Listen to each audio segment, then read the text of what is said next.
ओम ब्रह्मा मुरारी स्त्रपुरांतकारी भानु शशि भूमि सुतो बुधश्च गुरुश्च शुक्र शनि राहु केतव सर्वे ग्रहा शांतिकरा भवन्तु सर्वे ग्रहा शांतिकरा भवन्तु गुरुराग्रह शांतिकरा भवन्तु नीलांजनं समाभासं रविपुत्रं यमाग्रजं छायामार्तंड संभूतम तम नमामि शनिश्चरम्। नमस्कार, स्वागत है आपका आचार्य वाणी में। मैं आचार्य डॉक्टर विक्रमादित्य आपके साथ हूं और आज का विषय हमारा है तुला राशि। तुला यानी शुक्र प्रधान राशि वालों के लिए। तुला राशि वालों के लिए इस वक्त एक बहुत बड़ा योग बनकर आ रहा है जिसको कहा जाता है शनि मंगल का षडाष्टक योग। षडाष्टक यानी छठे आठवें, षडाष्टक योग। शनि आपकी राशि के दृष्टिकोण से इस वक्त बड़े सुंदर भाव में चल रहे हैं, आपके लिए सबसे बढ़िया योग बना रहे हैं। तुला राशि वालों के लिए शत्रुओं को समाप्त, परेशानियों को समाप्त करने का योग बनाते दिखाई दे रहे हैं। और मंगल महाराज आपकी राशि के दृष्टिकोण से इस वक्त चले गए हैं 11वें भाव में, केतु के साथ विराजमान। ये भी बड़ा सुंदर योग बन रहा है, लेकिन समस्या हो गई है बृहस्पति की। भाग्य में बैठकर बृहस्पति सो गए हैं, अस्त हो गए हैं। और यहां से क्या हो क्या रहा है, ज्ञान का उदय नहीं हो पा रहा है, ज्ञान का सहारा नहीं मिल पा रहा है। इस वक्त आवश्यकता है आपको सब कुछ, कोई आपके चीजों में इंटरफियरेंस नहीं करने वाला। लेकिन भाग्य, तुला राशि वाले क्या होते हैं भाई, भाग्य के सपोर्ट होते हैं, न्याय के अनुसार से काम करने के योग बनाते हैं। तो इस वक्त भाग्य जो है वो कहीं ना कहीं सूर्य के कारण से वो लोप कर दे रहा है, भाग्य अपॉर्चुनिटीज से आपको दूर करता दिखाई दे रहा है। तो इस वक्त भाग्य को जगाने की जरूरत है। एक पुरानी कहावत है, पुराना मंत्र है, भाग्यम फलति सर्वत्र न च विद्या न च पौरुषम। ये आपकी राशि के दृष्टिकोण से बिल्कुल, हम लाख प्रयास कर रहे हैं, सब कुछ जद्दोजहद करने का प्रयास कर रहे हैं, लेकिन होता क्या है कि आखिरी अकड़ जो है ना, जो है वो जो बनेटी घुमाते हैं और फेंकते हैं उसको लंगर को, तो वो अटकता जो है वो शनि की, वो आपका बृहस्पति, वो ज्ञान, वो विशेष तौर पर भाग्य का जो द्वार है वो कहीं ना कहीं थोड़ी कमजोरी की तरफ चलता चला जा रहा है। थोड़ा भाग्य को जगाने की जरूरत है। भाग्य कौन जगाएगा? आपके पुण्य। भाग्य कौन जगाएगा? ज्ञान। ज्ञान सही दिशा में प्राप्त होगा तो उसके लिए थोड़ा सा बृहस्पति को ताकत देने का आप प्रयास कर लीजिए।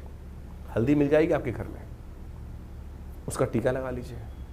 गुरुजन का, अच्छे एडवाइजर्स का, उनका सानिध्य लेने का प्रयास करें। आपका अपना ज्ञान का देवता जो है वो इस वक्त आपकी राशि के दृष्टिकोण से जो ग्रह है वो कमजोर स्थिति में चल रहा है। तो हमको आवश्यकता है कहीं बाहर से हायर करने की, तो बाहर से उपयोग करने का हम प्रयास करें। केसर का सेवन नित्य प्रति करने का प्रयास करें। स्नान करते हैं तो हल्दी की थोड़ी गांठ ला के रख लीजिए, उसको पानी में भिगो दीजिए, उसके बाद बाल्टी से स्नान कर लीजिए। उससे क्या होगा, बृहस्पति का नेगेटिव प्रभाव, जहां आप बैठ रहे हैं आप वहां की स्थिति को थोड़ा सा एक काम करें कि वहां पर थोड़ा सा एक पीले रंग का कपड़ा, इस प्रकार का जैसे हमने पहन रखा है वैसा एक कपड़ा अपनी गद्दी पे लगा लीजिए, गाड़ी की सीट पे लगा लीजिए। तो उससे क्या होगा कि बृहस्पति की जो ताकत कमजोर हो गई है, ज्ञान की ताकत जो कमजोर हो गई है, उसको ठीक करने में आपको रास्ता मिल जाएगा। एक काम और करिएगा, जब भी भोजन करें पहला ग्रास निकालकर बाहर कौवे के निमित्त या श्वान के निमित्त डाल दीजिए। ये छोटे छोटे उपाय हैं, इनको करने का प्रयास कीजिए और देखिएगा ये शनि मंगल की षडाष्टक युति जो आपके लिए बहुत सुंदर योग बना रही है, लाभ के योग बना रही है और ज़्यादा पूर्ण लाभ दे पाएगी। तो इस प्रकार से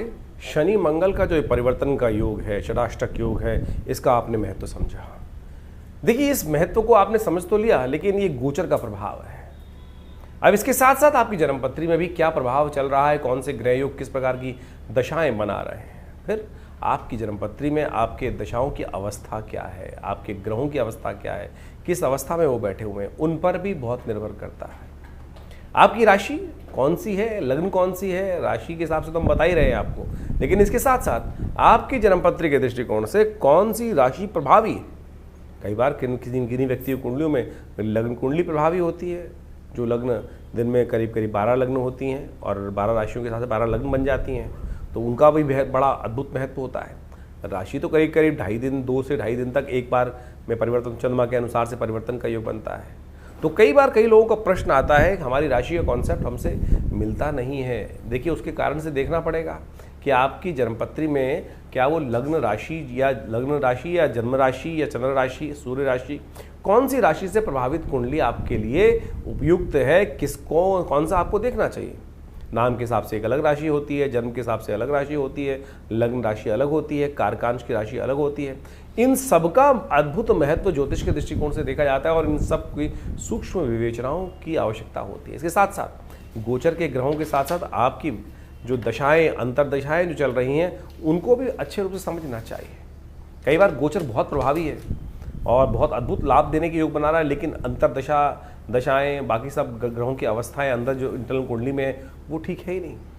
अब किसी की कुंडली में अद्भुत धन लाभ का योग बन रहा है राशि के दृष्टिकोण से, लेकिन मूल जन्मपत्री में यदि दरिद्र योग बना हुआ है, किमुद्रम योग बना हुआ है, तो उसमें गोचर का प्रभाव कर क्या लेगा। तो इसलिए गोचर के दृष्टिकोण से आपके साथ साथ बहुत सारे ज्योतिष के जो प्रभाव है उन सबको एक साथ अनुसंधान कर उनकी विवेचनाओं की आवश्यकता होती है और फिर उन जन्मपत्रियों के अनुसार से विवेचना कर कर प्रस्तुत किया जाए तो बिल्कुल चमत्कारिक प्रभाव उपस्थित होता है। उपाय भी बड़े ज़बरदस्त हैं। बहुत सारे लोगों का तथाकथित तौर पर कहना है कि भाई कौन से उपाय किए जाएँ, कितने दिन उपाय किए जाए, कितनी संख्या में उपाय किए जाए। देखिए, जीवन जो है वो कर्म का खेल है, सुख दुख जो है वो कर्म के खेल माने जाते हैं। जितने दुष्कर्म होंगे उतना दुख ज़्यादा होगा, जितने शुभ कर्म होंगे उतना सुख ज़्यादा होगा। जब आपके जीवन में शुभ करने के बावजूद भी कहीं ना कहीं दुख डेरा डाले हुए हैं तो समझ लीजिए अभी दूसरे पलड़े में, तराजू के दो पलड़े होते हैं ना, एक में जो शुभ कर्म का आप आहुतियाँ दे रहे हो वो कम है, दूसरे में पता नहीं कितना भार पड़ा है। ज्योतिष की जन्मपत्री के माध्यम से हम उस प्रभाव को जान सकते हैं कि कितना आवश्यकता है।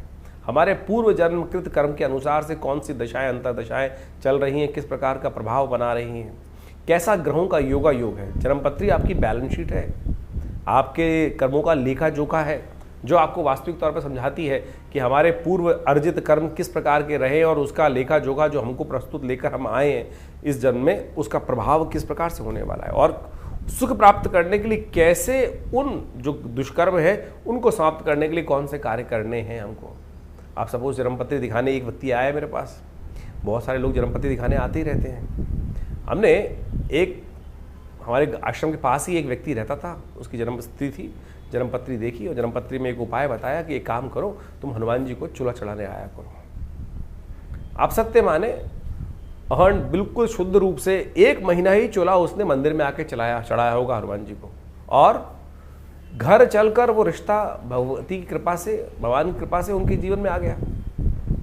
और कई लोग ऐसे होते हैं कि 1-2 बार चढ़ाने के बाद ही पूछ लें, गुरुजी कब तक चढ़ाना है।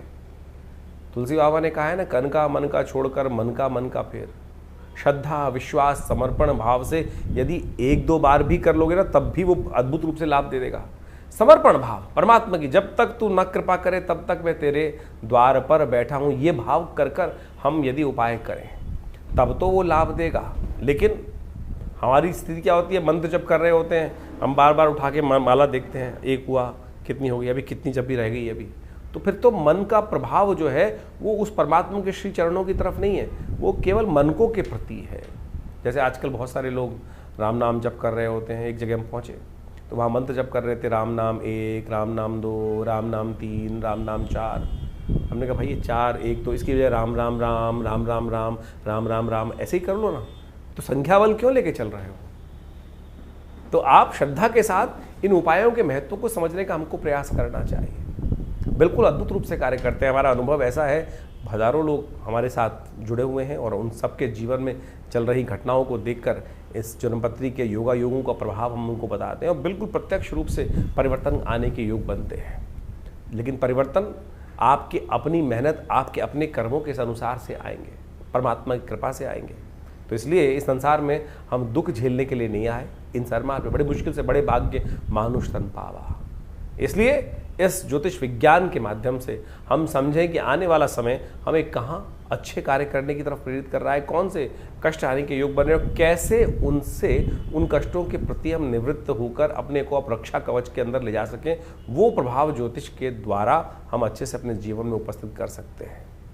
नहीं तो ढैया, साढ़े साती, कभी कुछ और महादशाएं, कभी राहु की, कभी शनि की, ये सब चलती रहेंगी। लेकिन बहुत सारे लोग जीवन में सुख प्राप्त करने के योग बना लेते हैं और बहुत सारे जीवन में कष्टों, हजारों लोगों को कष्ट हो रहा है लेकिन कुछ लोगों को फिर भी सुख प्राप्त करने के योग बन जाते हैं। तो आप समझें ये सारा कर्मों का खेल है। कर्म सुधारने का हमको प्रयास करना चाहिए। ज्योतिष के विज्ञान के माध्यम से हमको कर्म सुधारने का रास्ता ही प्राप्त होता है।